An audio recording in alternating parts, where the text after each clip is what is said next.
Sobat Maestro dimanapun Anda berada, Shalom. Saya akan menyampaikan renungan firman Tuhan yang terambil dari Roma 12 ayat yang ke-12. Saya Pendeta Stefanus Kosasi dari GBT Cisokan.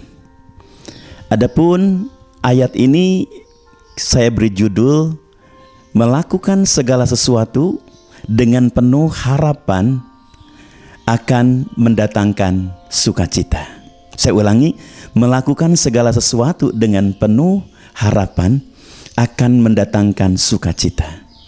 Jadi kalau kita ingin menuai sukacita, kita harus melakukan segala sesuatu dengan penuh harapan.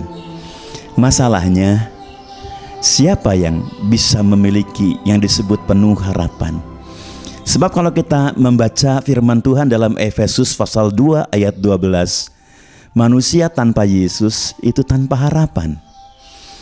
Maksud harapan di sini khususnya tentunya harapan keselamatan. Tidak mungkin manusia bisa diselamatkan tanpa Yesus. Tetapi secara umum bahwa perjuangan hidup, kesuksesan hidup tanpa harapan, penuh harapan, kita tidak akan bersukacita atau berhasil.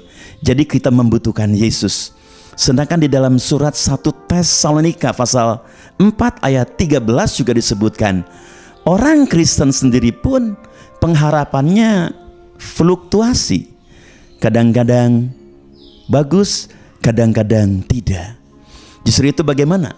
Agar kita menjadi orang Kristen yang penuh dengan harapan, kata surat Roma pasal 15, Roma 15 ayat 13 mengatakan bahwa oleh kekuatan Roh Kudus kita berlimpah di dalam pengharapan. Artinya sesuai dengan Kisah 1 ayat 8, kalau kita ingin melakukan segala sesuatu dengan penuh harapan, kita harus dipenuhi Roh Kudus, dikuasai oleh Roh Kudus. Seperti Kisah 1 ayat 8, apabila Roh Kudus turun ke atas kamu, kamu akan beroleh kuasa.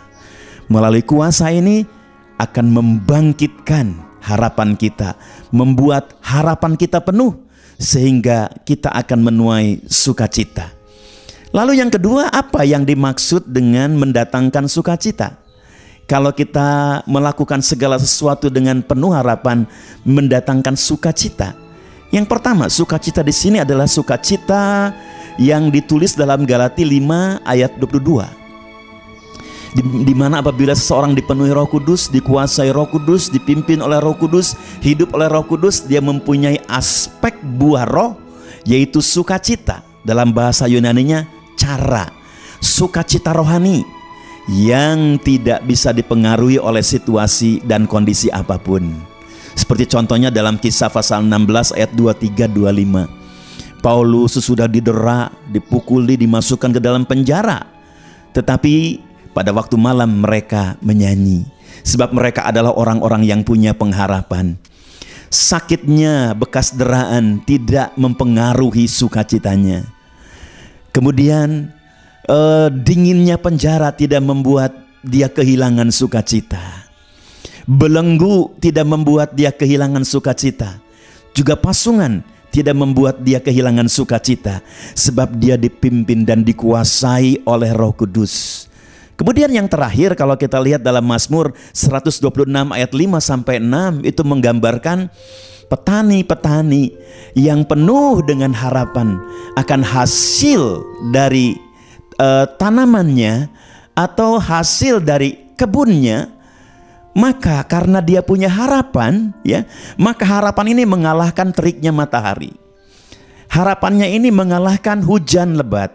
Harapannya mengalahkan angin ribut. Tetapi ketika musim panen tiba, akhirnya mereka penuh dengan sukacita. Puji nama Tuhan. Justru itu kita bersyukur kepada Tuhan melalui pimpinan dan penguasaan Allah Roh Kudus yang turun menaungi saya dan saudara.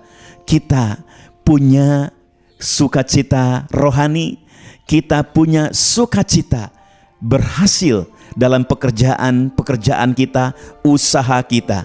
Dan sebagai ayat terakhir kita bisa baca Sakaria pasal 4 ayat yang ke-6.